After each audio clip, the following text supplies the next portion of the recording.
Pemirsa, Jurnal Weekend kembali menemani akhir pekan Anda bersama saya Najwa Luna. Dan saya Alvan Asyafa. Hari ini kita bawa 10 berita yang tentu saja unik, menarik, dan viral di kanal YouTube kami, National TV Official. Happy Weekend. Ketemu lagi di weekend yang menyenangkan ini. Ya, menyenangkan sekali ya. Walaupun hari ini beritanya banyak sekali yang sebenarnya membuat miris. Betul. Kita langsung ke berita yang pertama. Dari Jambi, buaya sepanjang 1,5 meter masuk perangkap ikan nelayan hebohkan warga sekitar.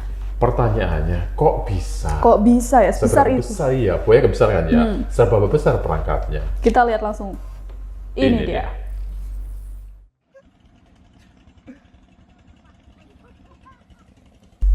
Warga Desa Tenam, Kecamatan Muaro Bulian, Kabupaten Batanghari, Jambi melakukan evakuasi terhadap seekor buaya muara yang tersangkut perangkap ikan milik nelayan dari Sungai Batanghari pada Selasa pagi 1 Oktober 2024. Buaya muara berukuran 1,5 meter ini pertama kali ditemukan seorang nelayan bernama Farizal yang sedang melihat perangkap ikan miliknya di Sungai Batanghari. Awalnya, Farizal mengira bahwa perangkap ikan miliknya berisi ikan besar. Tapi alangkah kagetnya ia karena saat perangkap tersebut diangkat dari dalam air ternyata berisi buaya muara yang berukuran cukup panjang. Khawatir diserang hewan predator bergigi gergaji itu, Farizal pun memberitahu kepada warga sekitar. Selanjutnya secara bersama-sama mereka mengevakuasi buaya muara tersebut. Sontak, keberadaan reptil yang dilindungi itu menjadi tontonan warga sekitar.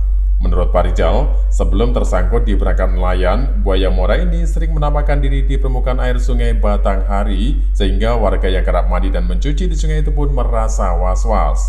Rencananya, buaya muara ini akan diserahkan warga ke petugas damkar Kabupaten Batanghari. Gini, aku masang teban itu seberang sana kan. Nah, jadi pagi tadi aku tengok layarnya turun. Aku tengok lah pagi-pagi itu sekitar jam 7. Dia tengok ke situ, apa ikan itu. Pesan aku ikan kan. Aku colok nang pengayu. Tengok lain muncungnya kan. Wah, ini buaya aku pikir. Lalu aku ikan lawang pintu teban tuh. Udah itu aku tengok kan kebut. Aku bawa ke seberang ini. Nah, inilah. Terus kita kasih tahu warga dia. Ayolah aku ngomong sama warga di Tenam nih yang nengok galo-galo ke pinggir air tuh. Budak ini naik, bawanya naik ke sini. Baru dikeluarkan sini. Pak, buaya ini sering menampakkan diri atau seperti apa nih, Pak? Sering malam budak mau mancing galak ketemu matonya. Nah, itu. Itulah alatnya. Sudah berapa kali nih kita dapat buaya? Baru kali ini lah. Baru kali ini. Ya, selama ini baru kali ini lah. Ini rencana buayanya mau dikemanakan, Pak? Lalu kasihkan ke anu lah. Ke damkar apa? Oh, mau kita lapor ke damkar ya. Warga berharap buaya muara ini nantinya dilepas liarkan ke lokasi yang jauh dari permukiman masyarakat sehingga warga tak lagi was-was dan takut akan keberadaan reptil itu. Dari Batanghari, Jambi, Eko Wijaya, Nasional TV melaporkan. Ini besar sekali ya, 1,5 meter Iya. masuk ke perangkap ikan. Saya kalau lihat videonya tadi, itu melihat buaya yang ada di dalamnya, ini memang otomatis kaget ya. Karena ternyata, saya pikir untuk kandang atau sangkar atau jebakan ikan ini kecil kan ya. Ternyata sebegitu gedenya sehingga untuk mengangkat buaya ini diperlukan 2 orang di bawah naik dari air menuju ke daratan. Dan awalnya nelayan ini mengira bahwa perangkap miliknya ini berisi ikan besar. Tapi alangkah kagetnya ia melihat ternyata itu adalah seekor buaya yang berukuran sangat besar. Dan ternyata juga diketahui bahwa buaya ini sebelumnya memang terlihat sering muncul atau wira-wiri di perairan sekitar segitu, bahkan membuat warga yang biasanya beraktivitas di sungai, entah itu mandi, mencuci, dan lain sebagainya, sempat was-was dan khawatir akan menjadi korban keganasan buaya tersebut. Ya, dan selanjutnya bersama warga, nelayan ini mengevakuasi buaya tersebut ke tempat yang lebih aman dan sontak buaya ini menjadi tontonan para warga sekitar. Dan sini memang menjadi salah satu kebijakan warga sekitar, ya ini kan buaya muara termasuk langka dan dilindungi. Betul. Mereka tidak melakukan pembunuhan terhadap buaya ini, melainkan diserahkan ke pemerintah setempat dan rencananya mereka akan dibawa ke BKSDA ya. Berharap bisa dilepasliarkan lagi, tetapi dengan catatan ke tempat yang jauh dari permukiman warga. Ya, ini menjadi meresahkan karena banyak warga yang memanfaatkan perairan sekitar untuk mencuci atau untuk mandi, ya kan. Kalau takutnya kalau tiba-tiba muncul bisa mengakibatkan adanya korban jiwa. Tapi di sisi lain memang ada pertanyaan ya, buaya ini sampai masuk ke permukiman warga itu ada apa? Nah, itu dia, bisa jadi habitatnya terganggu ya. Betul sekali. Kita bergeser ke kabar berikutnya, kali ini dari Banyuwangi. buntut jebloknya harga cabai, Asosiasi Petani Jatim mengadu ke Presiden Jokowi. Kalau sudah mengadu ke Presiden, berarti masalahnya bukan masalah sepele ya, Van ya? Harganya sudah sangat minim sekali. Selengkapnya kita simak beritanya. Ini dia.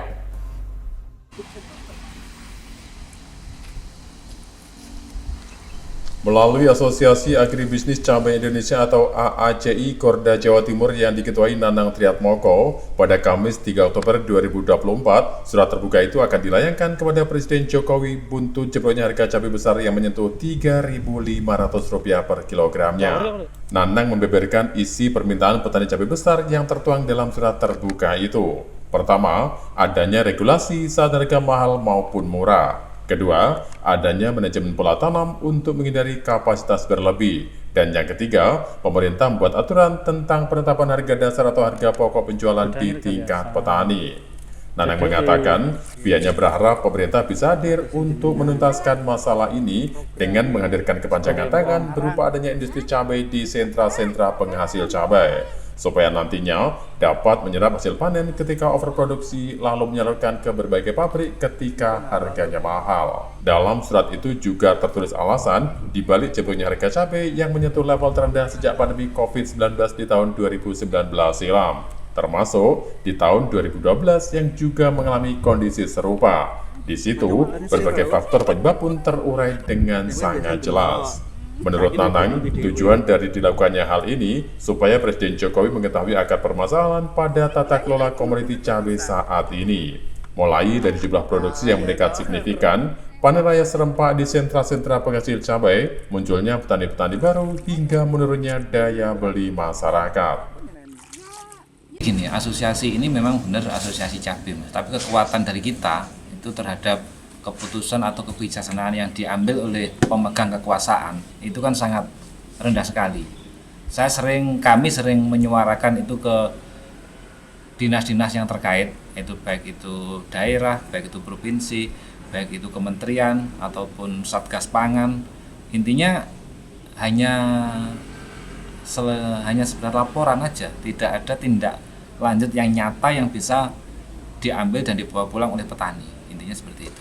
Yang sudah-sudah ini adalah langsung, ketemuan langsung, ada undangan, ada seperti itu dalam forum rapat, apa seperti itu. Jadi memang hal-hal seperti itu saya sendiri sudah bosen kayaknya sudah itu. Saya sudah bosen dalam setiap ada cabai murah atau cabai mahal itu kan pasti orang-orang pengambil kebijaksanaan, terutama cabai mahal ya, itu selalu bingung meminta apa penyebabnya. Tapi saat ini saya ngomong saat ini, di saat cabai itu mengalami titik terendah, tidak ada yang peduli, tidak ada yang mau care dengan petani, intinya itu. Makanya kami memutuskan akan membuat surat terbuka untuk Bapak Presiden, intinya itu. Misinya apa aja?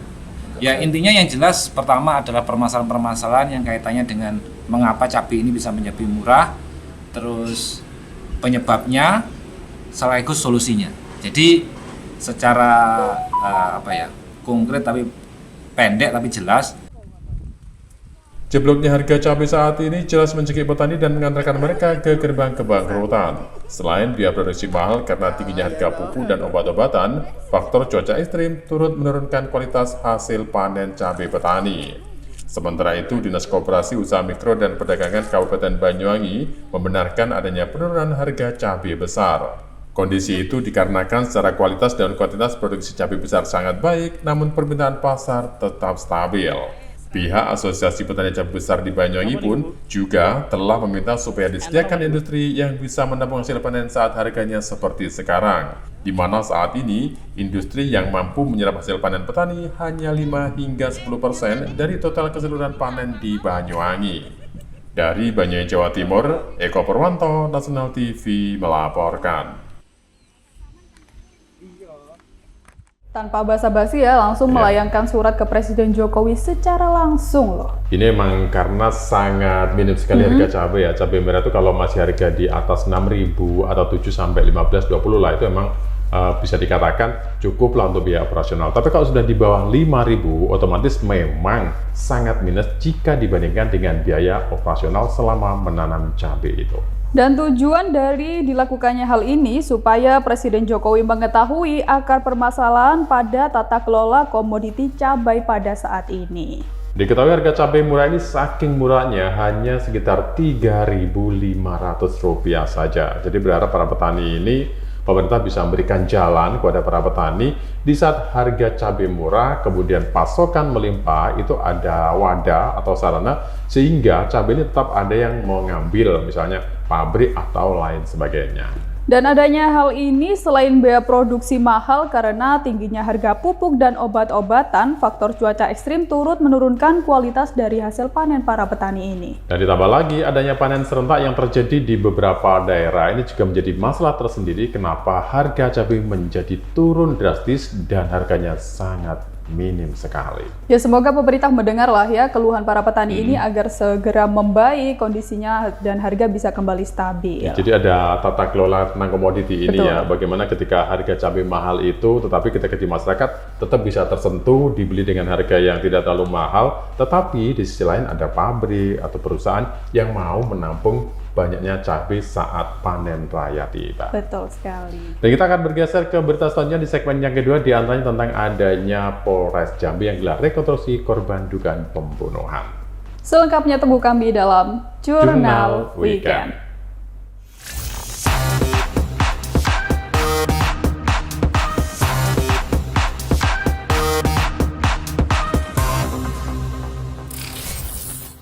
Jurnal Weekend masih bersama Anda. Dan sekarang kita berada di segmen yang kedua dan berikut berita pertama di segmen ini. Dari Jambi, Polres Muaro Jambi gelar rekonstruksi korban dugaan pembunuhan di Polsek Kumpeh Ilir. Menjadi kasus yang memang sangat menghebohkan karena yang menjadi korban sebenarnya adalah pelaku dugaan tindakan kejahatan walaupun belum bisa dibuktikan. Selengkapnya kita simak beritanya. Ini dia.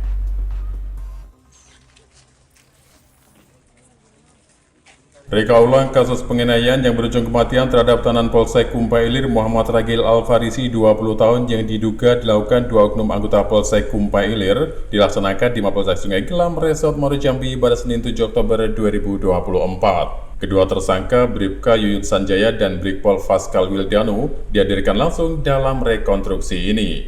Mereka memperagakan sebanyak 63 adegan mulai dari sebelum hingga pasca terjadinya pembunuhan. Dengan tangan diborgol, kedua tersangka tampak memperagakan perannya masing-masing. Mereka dikawal ketat anggota Propam dan penyidik Satreskrim Polres Muaro Jambi. Proses rekonstruksi ini dimulai dengan penangkapan seorang saksi yang semula dituduh sebagai pelaku pencurian bernama Yadi di sebuah konter HP. Selanjutnya, Yadi dibawa kedua tersangka ke Polsek Kumpeh Ilir menggunakan sepeda motor untuk diinterogasi di ruang penjagaan. Saat itu, tersangka Faskal mencocokkan foto Yati dengan foto laki-laki terduga pelaku pencurian laptop SD yang mereka cari, yakni Muhammad Ragil Al-Farisi. Tapi ternyata, kedua tersangka menyadari kalau mereka salah tangkap dan Yati bukanlah orang yang mereka cari. Pasca penangkapan, orang tua Yati pun datangi Polsek Kumpeh Ilir. Saat itulah, kedua tersangka meminta maaf karena telah salah tangkap. Meski begitu, tersangka Faskal tetap meminta bantuan Yati untuk menemukan Ragil. Akhirnya Ragil ditemukan dan ditangkap oleh kedua tersangka di sebuah warung di Kelurahan Tanjung saat sedang bermain domino. Selanjutnya, Ragil dibawa kedua tersangka di Polsek Kumpeh Ilir menggunakan sepeda motor untuk diinterogasi. Dalam rekonstruksi bagian ini, korban diduga dianiaya oleh tersangka, di mana kepala belakang korban sempat dibenturkan ke dinding Mapolsek oleh tersangka Yuyun berulang kali. Hingga akhirnya, korban ditemukan sudah dalam kondisi tidak bernyawa oleh keluarganya saat berada di puskesmas. Rekonstruksi ini melibatkan sebanyak 10 orang saksi yang terdiri dari warga sipil dan anggota kepolisian di Polsek Kumpeh Ilir, termasuk juga disaksikan oleh Jaksa Penuntut Umum Kejaksaan Negeri Muaro Jambi. Kasat Reskrim Polres Muaro Jambi AKP Jimmy Fernando mengatakan, selain alasan keamanan, proses rekonstruksi kasus pembunuhan Ragil ini dilakukan di Polsek Sungai Gelam karena lokasinya memiliki kesamaan dengan Polsek Kumpeh Ilir. Kami dari penyidik bersama penuntut telah melaksanakan rekonstruksi ulang dengan TKP yang memiliki kesamaan bentuk dengan TKP sesungguhnya. Jadi kan rekonstruksi itu kita berdasarkan fakta-fakta yang dimuat oleh keterangan saksi ataupun tersangka pada saat pemeriksaan. itulah kita lakukan rekonstruksi. Kita cocokkan lagi kebenaran masing-masing pihak. Sementara itu, Kasibidum Kejari Mapolda Jambi, Oktarini Prihanti, mengatakan kalau rekonstruksi kasus kematian Muhammad Ragil berjalan dengan lancar. Ia menyatakan pihaknya telah menerima surat pemberitahuan dimulainya penyidikan atau SPDP dari penyidik Satreskrim Polres Muaro Jambi terkait kasus ini. Prosesnya sudah berjalan dengan lancar. Jadi saya berdiri di sini atas dasar koordinasi. Pak Kasat sudah menayangkan surat SPDP yang awalnya belum ada identitas, tapi setelah kita lakukan koordinasi dan sudah ditetapkan tersangka dan sekarang ditahan di Polda Jambi. Pelakunya adalah seorang polisi. Apa yang sudah dilakukan oleh pelaku, dan di sini saya hanya tetap pada pendirian apa yang sudah terjadi tadi, dan kami akan mencari perkembangan baru untuk kedepannya supaya bekas tersebut ada titik terang dan masih mau mencari bukti lain petunjuk, yaitu mungkin bisa menambahkan saksi pidana ataupun saksi ahli yang bisa menerangkan akibat dari perbuatan kedua pelaku tersebut. Berapa adegan? Kalau adegan yang sudah ada tadi, izin 63. Guna mempertanggungjawabkan perbuatannya, kedua pelaku terancam pasal 338, 351, dan 333 KUHP.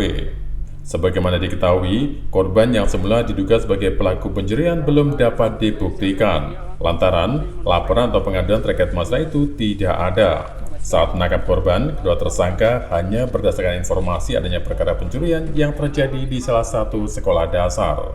Berdasarkan hasil otopsi dari tim forensik Rumah Sakit Bayangkara Jambi, diketahui bahwa meninggalnya korban karena adanya pendarahan yang hebat pada bagian kepala belakang akibat kekerasan.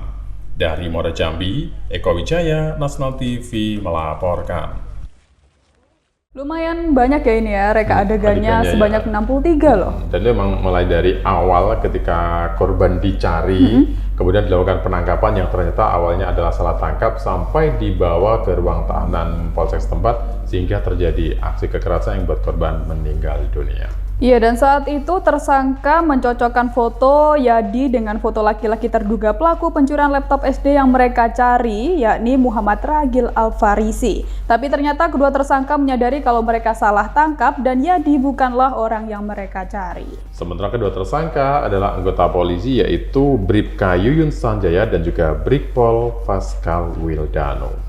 Dalam rekonstruksi bagian ini, korban diduga dianiaya oleh tersangka, di mana kepala belakang korban sempat dibenturkan ke dinding Mapolsek oleh tersangka Yuyun berulang kali hingga akhirnya korban ditemukan sudah tidak bernyawa. Dan tanya mereka berdua karena dalam rekonstruksi ini juga melibatkan sebanyak 10 orang saksi yang mana mereka ini terdiri dari warga sekitar termasuk anggota kepolisian setempat. Ya, dan tidak hanya itu, ada juga termasuk disaksikan oleh Jaksa Penuntut Umum Kejaksaan Negeri Muaro Jambi. Dan kini kedua pelaku terancam pasal 338, 351, dan 333 KUHP.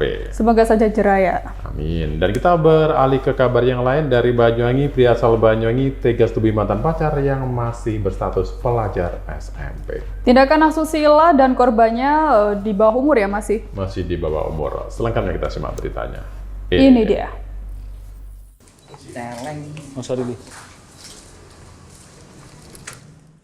GML 24 tahun hanya tertuduh lesu saat dikeler ke ruang penyidikan unit Reskrim Polsek Gambiran.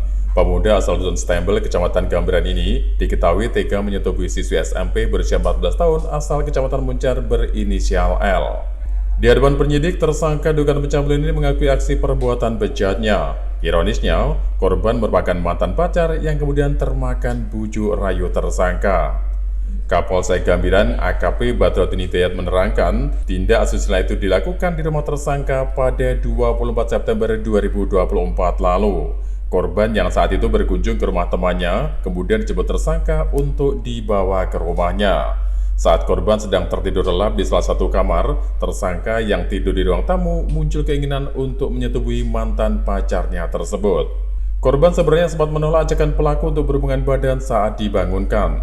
Tapi karena termakan bujuk rayu dan tipu muslihat pelaku, akhirnya aksi tak pantas itu pun terjadi.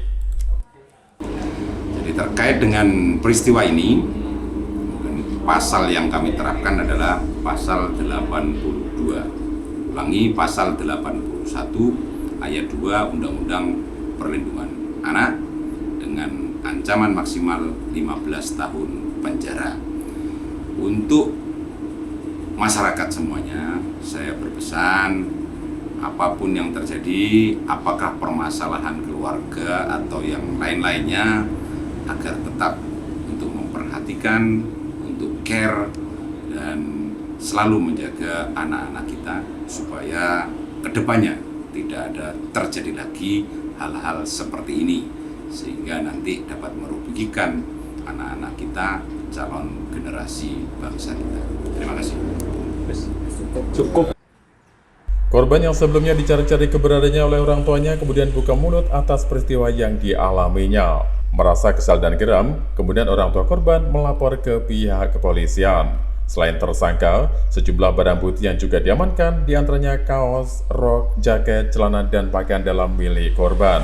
Atas tindakannya, tersangka dijerat dengan pasal pidana persetubuhan anak di bawah umur serta Undang-Undang Perlindungan Anak dengan hukuman maksimal 14 tahun penjara.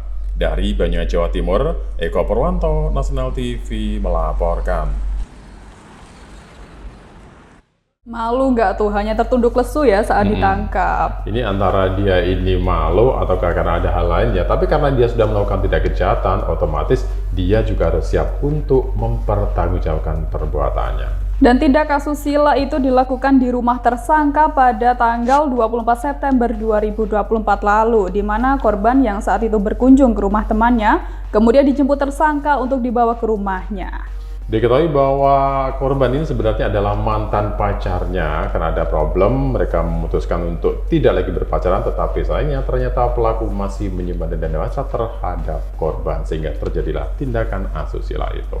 Ya, dan diduga korban ini sebenarnya sempat menolak ajakan pelaku untuk berhubungan badan saat dibangunkan ketika ia tertidur lelap, tapi karena termakan bujuk rayu dan tipu muslihat pelaku, akhirnya aksi tak pantas itu pun terjadi. Dan awalnya memang si korban ini berusaha menutupi berusaha menutupi kepada orang tuanya, tapi karena dia merasakan hal yang mungkin beban mental atau lain sebagainya, ngomonglah dia ke orang tuanya dan kemudian sepakat dilaporkan ke aparat kepolisian. Untung saja sudah ditangkap ya. Nah, kita beralih ke berita berikutnya. Beralih ke Padang, 2 remaja tertangkap basah kamera CCTV saat curi kotak amal.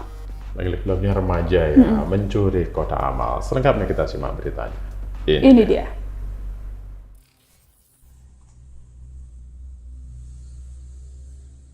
Berbekal rekaman CCTV yang dipasang di lokasi musola, tampak 2 orang remaja laki-laki menggunakan sepeda motor jenis Matic parkir di bagian sudut musola. Kemudian keduanya melompati pembatas setinggi 1 meter untuk masuk ke dalam, lalu keduanya masuk ke arah pintu bagian kanan. Di sanalah keduanya melancarkan aksi pencurian pada Selasa 1 Oktober 2024. Setelah berhasil membuka pintu, keduanya langsung menuju kotak amal yang berada di dalam musola karena tidak berhasil membuka gemboknya, dan salah satu pelaku membungkus kotak amal dengan jaket hitam yang ia pakai sebelumnya. Menurut pengurus musola, sebelum dipasang CCTV juga kerap terjadi pencurian kotak amal. Bahkan aksi pencurian tersebut tidak hanya terjadi di musola Al-Hijriyah, namun juga menimpa di masjid sekitar. Pada malam hari Rabu, terjadi pencurian kotak amal di Surau Al-Hijrah. 2 remaja tanggung memanjat dan membuka pintu, masuk dan mengambil kotak infak. Motornya berwarna pink. Nomor polisinya bisa dijelaskan? Nomor polisinya agak kabur, nggak nampak. Kejadian pukul? Terjadi pukul jam 11 lewat 5 menit. Katanya udah sering kejadian seperti ini? Dulu juga sering, sekarang udah lama enggak. Kambuh lagi. Pengurus surau berharap dengan adanya rekaman CCTV, pelaku pencurian kotak amal bisa dapat segera diamankan pihak kepolisian. Dari Padang, Sumatera Barat, Arawir Kariwi, Nasional TV melaporkan. Nekat sekali ya, sudah tahu zaman sekarang sudah semakin canggih, banyak kamera pengawas, masih saja melakukan pencurian. Dan memang dari kamera pengawas yang dipasang di musola ini diketahui bahwa pelakunya adalah 2 remaja laki-laki yang nekat mencuri kotak amal di musola itu. Dan diketahui keduanya ini melompati pembatas setinggi 1 meter untuk masuk ke dalam, lalu keduanya masuk ke arah pintu bagian kanan. Dan di sanalah keduanya melancarkan aksi pencurian pada Selasa 1 Oktober 2024. Diketahui setelah berhasil membuka pintu, keduanya langsung menuju kotak amal yang berada di dalam musola karena tidak berhasil membuka gemboknya, dan salah satu pelaku membungkus kotak amal dengan jaket hitam yang ia kenakan sebelumnya. Ada dugaan kedua pelaku sudah sangat hafal dengan situasi sekitar tempat ibadah tersebut. Dan diketahui sebelum dipasang CCTV juga kerap terjadi pencurian kotak amal. Bahkan aksi pencurian tersebut tidak hanya terjadi di Musola Al-Hijriyah, namun juga menimpa masjid sekitar. Bisa jadi pelakunya adalah orang yang sama, atau bisa jadi adalah komplotannya dengan jumlah yang banyak.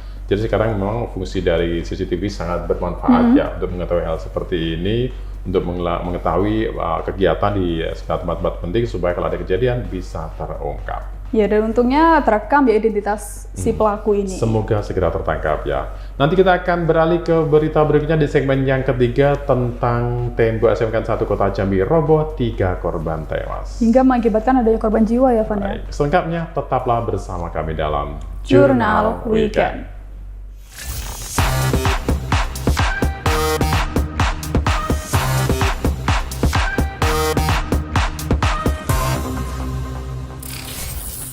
Pemirsa, terima kasih Anda masih bersama kami dalam Jurnal Weekend. Di segmen yang ketiga ini kita punya 3 berita menarik. Dan yang pertama dari Jambi, akibat tembok SMK 1 Kota Jambi roboh, 3 korban dilaporkan tewas. Apa yang menyebabkan tembok ini sampai roboh? Selengkapnya kita simak beritanya.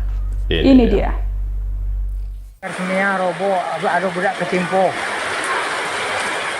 Hujan deras yang melanda wilayah Kota Jambi pada Jumat sore 4 Oktober 2024 menyebabkan tembok SMK Negeri 1 Kota Jambi roboh.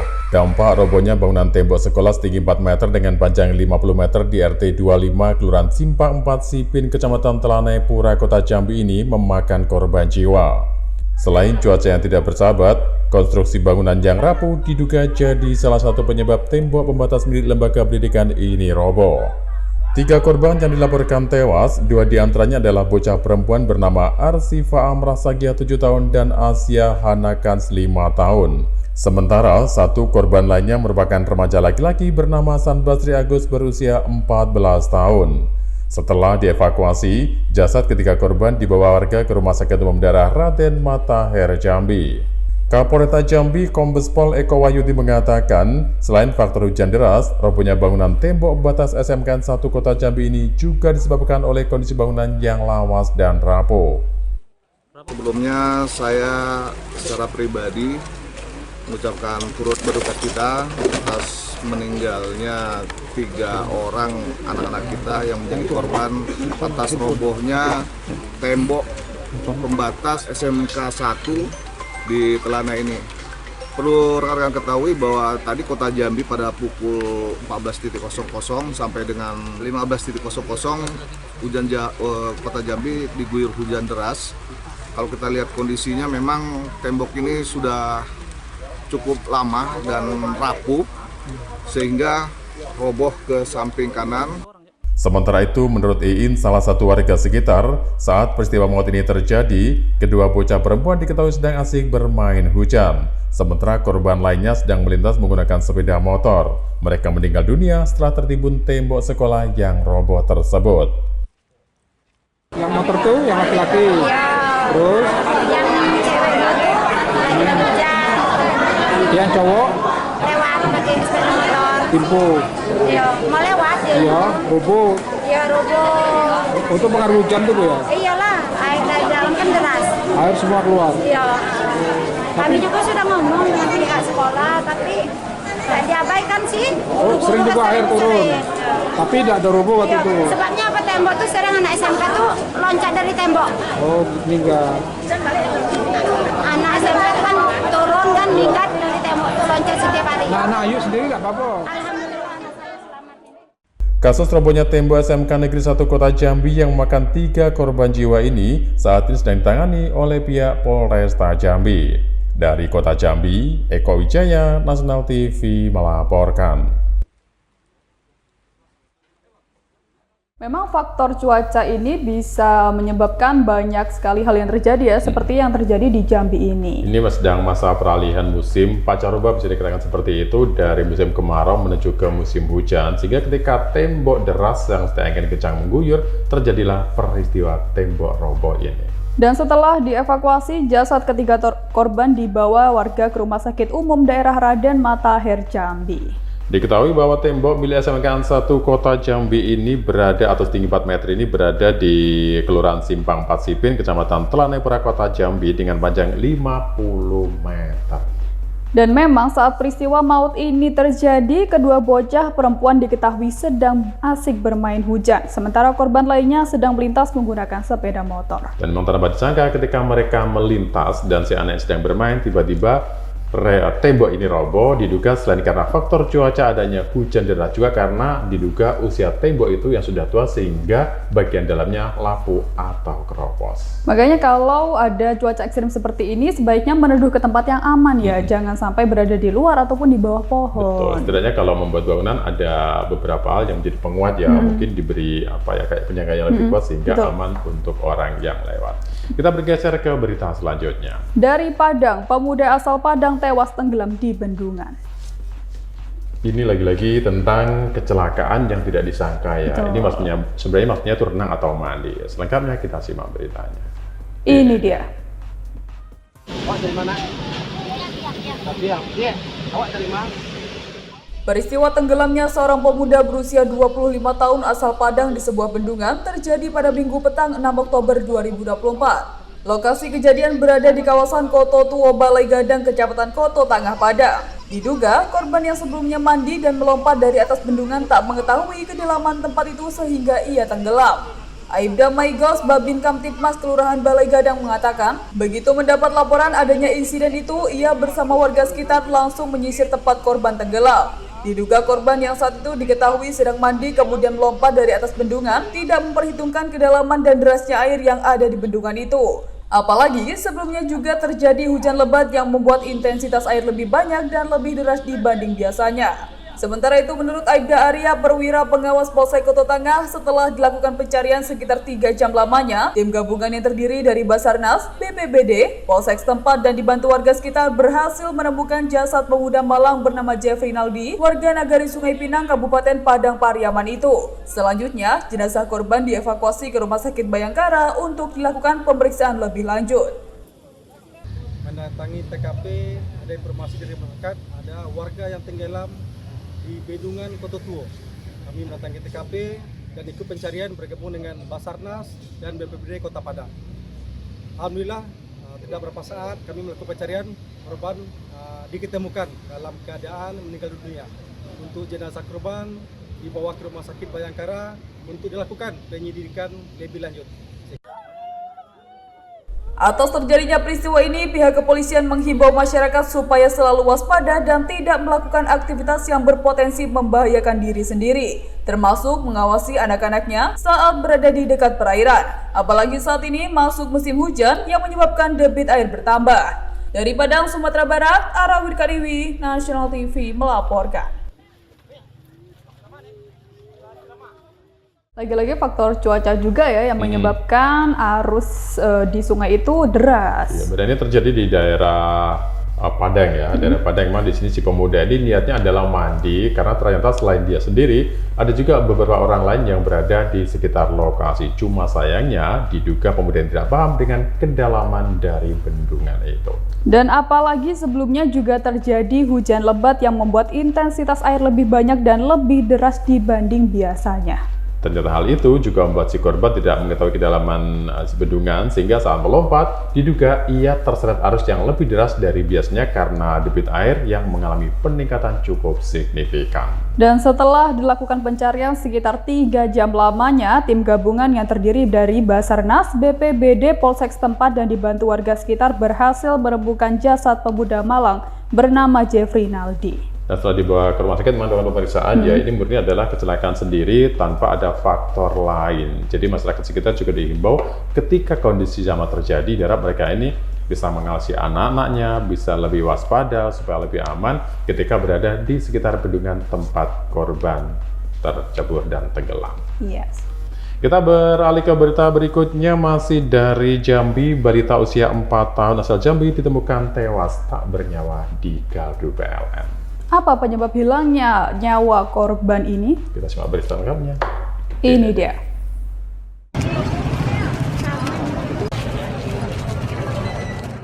Warga Kelurahan Solo Sipin, Kecamatan Danau Sipin, Kota Jambi dihebohkan dengan penemuan jasad bocah laki-laki berusia 4 tahun di bawah gardu listrik milik PLN Jambi pada Minggu pagi 6 Oktober 2024. Penemuan jasad bocah bernama Vito ini berawal dari warga yang curiga dengan adanya bau busuk yang menyengat dari lokasi penemuan.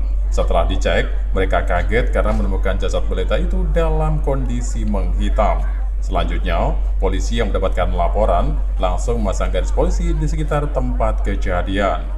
Kanit Reskrim Polsek Telanai Ibtu Junaidi mengatakan saat ini kasus penemuan mayat balita ini masih dalam penyelidikan. Selanjutnya, jasad korban dievakuasi dan dibawa ke Rumah Sakit Bayangkara Jambi untuk dilakukan otopsi. Kalau dugaan saat ini ditemukan pada saat ini kan korban sedang di dalam gardu ya, sengat listrik di dalam gardu. Ada laporan polisi kehilangan orang hilang? Ada. Pada tanggal 30 laporannya, hilangnya tanggal 29 di hari Minggu. Dan pada saat tanggal 30 hari Senin begitu melapor ke Polsek, kita melakukan pencarian penyisiran di sekitaran rumah korban dan di seputaran lokasi, termasuk jalan sepanjang jalan sampai ke Simpang Pule sana. Sementara itu menurut Efrin, Camat Danau Sipin, korban sempat dilaporkan hilang oleh pihak keluarga. Bahkan saat itu, warga juga telah melakukan pencarian tapi tak membuahkan hasil. Mereka tak menyangka karena korban ditemukan di bawah gardu listrik dengan kondisi mengenaskan. Korban yang merupakan warga RT 2 Kelurahan Solo Sipin, Kecamatan Danau Sipin, Kota Jambi ini ditemukan di kawasan RT 28 yang tak jauh dari rumahnya. Kita juga dari mulai hari Senin kemarin, laporannya masuk, kita sudah mencari anak ini, karena informasi kita dapat bahwa sebelumnya anak ini juga bermain di apa namanya drainase. Jadi kami coba cari untuk mencari tempat-tempat yang mana kira-kira airnya itu terus sampai ke Danau Sipin. Diketahui sebelumnya, pihak keluarga korban telah membuat laporan kehilangan ke kantor polisi setempat pada Senin 30 September 2024 lalu. Dari Kota Jambi, Eko Wijaya, Nasional TV melaporkan. Ternyata memang sempat dinyatakan hilang ya selama sepekan oleh pihak keluarga. Jadi bocah ini ketika ditemukan itu tidak di tempat tinggalnya, tapi agak jauh atau di wilayah kalau nggak salah RT yang berbeda. Sementara dari keluarga sendiri memang bingung kemana hilangnya si bocah berusia 4 tahun ini karena dicari kemana-mana tidak ketemu oleh keluarga dan warga sekitar. Dan penemuan jasad bocah bernama Vito ini berawal dari warga yang curiga dengan adanya bau busuk yang menyengat dari lokasi penemuan. Setelah dicek, mereka kaget ternyata bocah yang dikabarkan hilang sebelumnya ditemukan tewas dengan kondisi mengenaskan di gardu milik PLN setempat. Sampai menghitam ya jasadnya ya. Jadi dugaan mungkin bisa jadi tersengat listrik ya dari kondisi menghitam, tapi masih belum diketahui secara pasti dan masih juga dilakukan penyelidikan atas kasus ini. Dan untungnya polisi dengan bergerak cepat setelah mendapatkan laporan langsung memasang garis polisi di sekitar tempat kejadian untuk melakukan penyelidikan. Dan ini juga sebagai langkah antisipasi supaya masyarakat tidak mendekat, takutnya mereka ikut menjadi korban, siapa tahu ada mungkin tegangan atau listrik yang merembet nggak hanya di gardunya tapi juga di wilayah sekitar, sehingga keselamatan warga juga menjadi perhatian tersendiri. Dan jasad korban sudah dievakuasi ke rumah sakit setempat. Kemudian juga diserahkan ke keluarga untuk dimakamkan ya. Baik, kita nanti masih punya beberapa berita lainnya, tapi beritanya ini akan berbeda. Menyenangkan sekali ya. Di antaranya tentang peringatan Maulid Nabi yang unik dan menarik. Selengkapnya tunggu kami dalam Jurnal Weekend.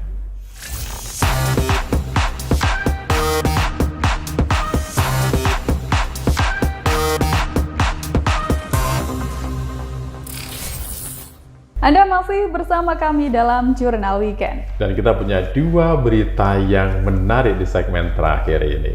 Dari Banyuwangi, peringati Maulid Nabi Muhammad, warga Prejengan 2 kompak gelar pawai dan pengajian. Menarik ya. Menarik Kalau di sekali. Banyuwangi selalu menarik, ada hal-hal yang tidak ada di tempat lain. Betul sekali. Sebenarnya seperti apa? Kita lihat video selengkapnya. Ini dia.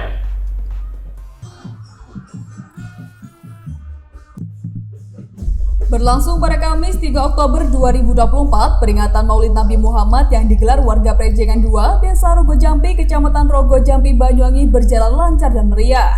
Mereka kompak gelar pawai yang akan dirangkai pengajian dengan menghadirkan dai kondang. Selain arak-arakan kembang telur, kegiatan yang melibatkan seluruh masyarakat sekitar ini juga diiringi dengan drum band, sound system, seni khas Banyuwangi Kuntulan, termasuk peserta pawai ala Banyuwangi Ethno Carnival.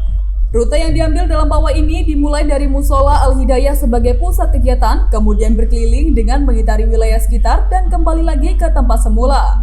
Samsul Ma'arif, Ketua Panitia mengatakan, Maulid Nabi Muhammad 1446 Hijriah ini, warga Prejengan 2 atau Kulon Ban ini kompak melaksanakan kegiatan berupa arak-arakan kembang telur yang akan dirangkai dengan pengajian umum. Arak-arakan ini dimulai dari Musola Al-Hidayah dan berkeliling melewati lingkungan sekitar dan kembali lagi ke tempat start. Ia merasa bangga karena warga kompak sehingga kegiatan berjalan dengan lancar. Ia berharap di masa depan para generasi muda bisa berbuat lebih baik lagi dalam menggelar acara serupa. Alhamdulillah, antusias dari masyarakat sangat luar biasa, sehingga pada siang hari ini kita telah melaksanakan pawai kembang telur yang dilaksanakan oleh seluruh lapisan masyarakat Barat Stasiun, dan mudah-mudahan kedepannya nanti juga lebih bagus lagi, dan insya Allah nanti akan dilanjutkan dengan ceramah agama yang akan disampaikan oleh Al-Mukarram Kiai Haji Ahmad Siddiq, Sarjana Agama MHI dari Pondok Pesantren Al-Anwari Kertosari Banyuwangi. Alhamdulillah, karena tidak ada gading yang tarta, semua itu ada kekurangan-kekurangannya. Kami mohon pengganti kami ini ke depannya nanti bisa lebih sukses lagi, dan kekurangan-kekurangan bisa tercover semua, sehingga berjalan dengan lancar dan sukses selalu. Selamat Priharika sebagai Kepala Dusun Prejengan 2 sangat mengapresiasi kegiatan Maulid Nabi Muhammad yang menjadi agenda tahunan warga sekitar. Ia bersyukur karena seluruh masyarakat bisa kompak sehingga acara bisa berjalan dengan baik sesuai rencana. Alhamdulillah, sudah 2 hari kita persiapkan, antusias warga, alhamdulillah betul-betul memeriahkan acara ini. Yang kedua ini kan untuk agenda tahunan, sudah 3 kali ini kita menjalankan ini, alhamdulillah berjalan dengan lancar. Ya, mudah-mudahan masyarakat Prejengan 2 tidak kapok lah, apalagi ini memerlukan biaya yang banyak. Jadi alhamdulillah masyarakat tetap menginginkan agenda ini dilanjutkan. Sementara itu, Haji Nur selaku tokoh masyarakat dan takmir Musola Al-Hidayah merasa bangga dengan kekompakan masyarakat yang bisa bersatu dalam melaksanakan peringatan Maulid Nabi Muhammad ini. Kedepan ia berharap kerukunan ini bisa selalu terjaga di masa mendatang. Acara pada sore hari ini alhamdulillah berjalan lancar. Ini acara tahunan Maulidan ya, memperingati kelahiran junjungan kita Nabi besar Muhammad SAW. Ini semua partisipasi masyarakat Kulon Ban semuanya, alhamdulillah semua kompak dan bersatu demi memperingati Maulid Nabi besar Muhammad SAW. Alhamdulillah. Ya, alhamdulillah harapan ke depan kita harus tambah lebih baik dan lebih rukun. Harapan kita mudah-mudahan kita di tahun-tahun akan datang ditambah rezeki, umur panjang, sehat, jadi bisa memperingati Maulid Nabi. Demikian. Sharon Mahesa Ayu, salah satu peserta yang ikut memeriahkan pawai Maulid Nabi ini, juga merasa senang bisa menjadi bagian dari kegiatan yang digelar warga setempat ini. Meski harus memakai baju yang cukup berat, tapi ia senang karena kegiatan berjalan dengan lancar. Senang tapi agak berat sedikit. Gak tahu ya dari ini. Senang. Semoga bisa lebih maju lagi dan baik. Dari Banyuwangi, Jawa Timur, Tim Liputan Nasional TV melaporkan. Meskipun sudah memasuki bulan Oktober, ternyata masih banyak yang merayakan ya. Iya, kalau kamu lihat dari video tadi itu kan ada araran dan lain sebagainya. Apa yang paling menarik?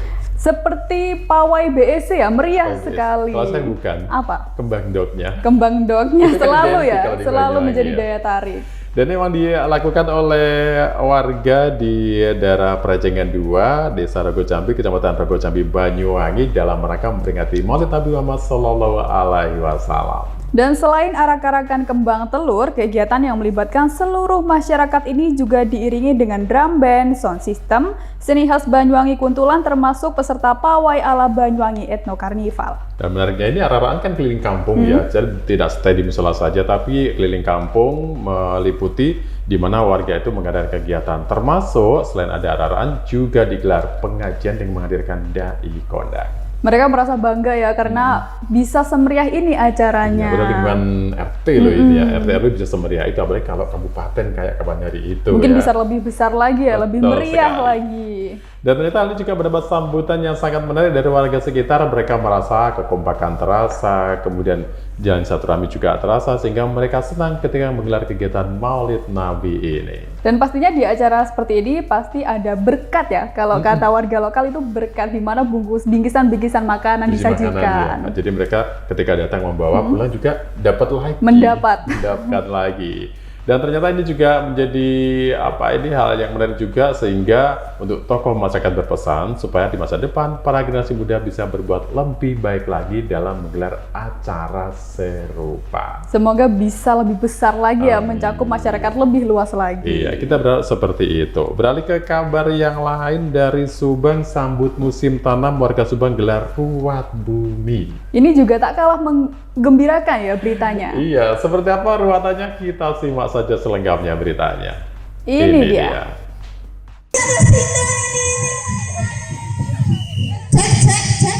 Ruat bumi untuk menyambut musim tanam yang digelar pada Sabtu 5 Oktober 2024 di lapangan sepak bola oleh warga Desa Kosar, Kecamatan Cibudi, Subang, Jawa Barat itu sekaligus dalam rangka Hari Kerja Tani atau Hari Besar yang diperingati oleh pelaku usaha pertanian, UMKM, dan usaha jenisnya di wilayah sekitar. Pada acara itu, lapangan sepak bola yang jadi tempat kegiatan berlangsung tampak dipadati warga yang menampilkan pagelaran seni tradisi dan adat budaya warisan dari nenek moyang. Bahkan karnaval berisikan hasil bumi juga diarak keliling kampung. Panitia acara Enjo mengatakan, ruat bumi ini sudah menjadi budaya bagi warga sekitar saat menyambut musim tanam. Mereka memamerkan hasil bumi dengan cara diarak keliling kampung sekaligus menampilkan potensi pedesaan yang ikut dipamerkan dalam bentuk karnaval. Di antaranya adalah membuat artefak berbahan kain dan bambu yang menyerupai hewan sebagai sahabat petani seperti kerbau dan alat pertanian sejenisnya. Kali sangat antusias sehingga mereka apa yang selama ini mereka idam-idamkan dalam kegiatan ini mungkin sepertinya artinya untuk menggali kembali potensi-potensi para petani di tahun-tahun yang sebelumnya sehingga mereka bisa memperlihatkan daripada kegiatan ini. Terutama dalam kegiatan ini terlihat sekali kekompakan, keguyuban yang terikat dalam suatu ikatan yang sangat kuat, yaitu sauyunan. Sementara itu, Kepala Desa Kosar Asep Sugianto mengatakan, untuk menggelar ruat bumi ini membutuhkan waktu yang cukup lama sebagai persiapan, di mana warga secara bersama-sama mengumpulkan hasil bumi yang ditanam oleh petani seperti pisang, buah nanas, mangga, dan buah lainnya sebagai bahan kegiatan. Selanjutnya, hasil bumi yang terkumpul akan dipamerkan di atas panggung untuk menunjukkan bahwa warga di daerah ini merupakan penghasil palawija. Selain itu, ruat bumi ini digelar juga sebagai bentuk rasa syukur untuk menyambut musim tanam. Untuk acara Krida ini membutuhkan waktu berapa lama persiapannya, Pak? Persiapan untuk Hari Krida Tani ini saya bersama jajaran kurang lebih 2 bulan untuk menggerakkan masyarakat, menggerakkan aparatur agar hasil yang dihasilkan itu alhamdulillah memuaskan kita semua. Harapan ke depan seperti apa, Pak? Harapan ke depan ya mudah-mudahan dengan adanya adat istiadat ini jangan sampai hilang, karena zaman sekarang sudah zaman modern. Mudah-mudahan apa yang kita lakukan hari ini bisa menjadi contoh untuk anak-anak kita agar adat istiadat ini tidak sampai hilang.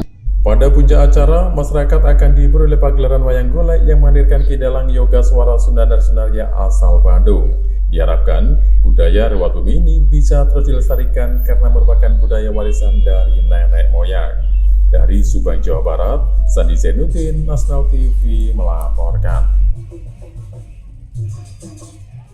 Rasanya kayak ingin ikut menyambut gitu, ingin ikut merayakan saking senangnya. Kita sudah ikut tuh. Apakah iya? Menyampaikan. Oh, menyampaikan, betul sekali. Ini di wilayah Subang ini memang sangat menarik. Namanya adalah Rewat Bumi Sambut Musim Tanam. Jadi warga ini mengarak keliling kampung seperti namanya Rewat Bumi, sehingga yang diarah pun juga semua hasil bumi dari wilayah sekitar. Yang juga diarah keliling kampung ya untuk memamerkan hasil panen mereka. Dan ini di wilayah Desa Kosar ya, Desa Kosar, Kecamatan Cipodi, Subang, Jawa Barat. Dan mereka memamerkan hasil bumi dengan cara diarah keliling kampung sekaligus menampilkan potensi pedesaan yang ikut dipamerkan dalam bentuk karnaval. Dan diketahui bahwa Rewat Bumi ini juga diselenggarakan bersamaan dengan yang namanya Hari Krida atau Krida Tani maksud kami ya, Krida Tani atau hari besar yang diperingati oleh pelaku usaha pertanian termasuk UMKM dan usaha jenisnya di wilayah tersebut. Dan ini dilaksanakan pada 5 Oktober lalu ya, mereka sangat gembira menyambut masa panen ini ya, masa tanam maksud kami. Masa tanam. Dan memang di sini ditampilkan banyak sekali kegiatan, di antaranya adalah pagelaran seni tradisi dan adat budaya warisan dari nenek moyang. Jadi semua ditampilkan, semua ikut berbaur dan menjadi bagian dari Rewat Bumi ini. Semoga terus bisa dilestarikan ya ke depannya. Amin. Indonesia kaya budaya. Betul. Iya. Dan ternyata tadi adalah berita terakhir. Berita terakhir yang kita sampaikan di Jurnal Weekend hari ini. Berarti kita waktunya pamit. Jangan lupa simak terus Jurnal Weekend bersama NTV dan kita ketemu lagi episode berikutnya tentu dengan berita yang unik, menarik, dan viral di kanal YouTube kami Nasional TV Official. Sampai jumpa.